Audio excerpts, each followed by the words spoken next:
আচ্ছা মা, জি চাচা বলেন। এই অফিসে কি জাহিদ সাহেব চাকরি করে? হ্যাঁ, ওনার আন্ডারে আমরা কাজ করি। ও আচ্ছা আচ্ছা, আমার একটা কাজ করে দিতে পারবে মা? কি কাজ? তোমার সাহেবকে এই এই টাকাটা একটু পৌঁছায় দিতে পারবে মা? উনি তো একটু পরেই চলে আসবে, অপেক্ষা করেন। না মা, আমার হাতে সময় খুব কম। স্যার জিজ্ঞাসা করলে আমি কি বলবো?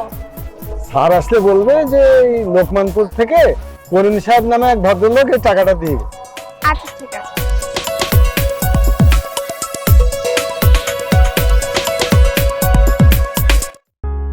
হ্যাঁ স্যার, আমি মিটিং রেডি করেছি, কোনো সমস্যা নেই। সন্ধ্যার আগে আমরা মিটিং অ্যাটেন্ড করতে পারবো। হ্যাঁ স্যার। কি ব্যাপার, কিছু বলবে? আর তোমার হাতে এত টাকা কিসের? স্যার, এক ভদ্রলোক এসে টাকাগুলো দিয়ে আপনাকে দিতে বললো।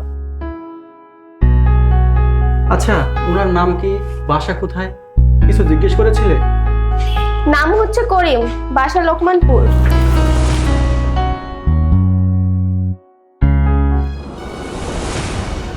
বাবা, আমার পিএইচডি কমপ্লিট করতে প্রায় 1,00,000 টাকা লাগবে। জাহিদ, তুই তো সব জানিস বাবা। তোর মা মারা যাওয়ার পরে আমি দিশাহারা হয়ে পড়ি। তাছাড়া আমার ব্যবসা বাণিজ্য ধস নামে। আর বলতে হবে না বাবা, আমি তোমাকে কোনো কষ্ট দিতে চাই না। তোর মা মারা যাওয়ার পরে আমি তোকে মায়ের অভাব বুঝতে দেইনি বাবা।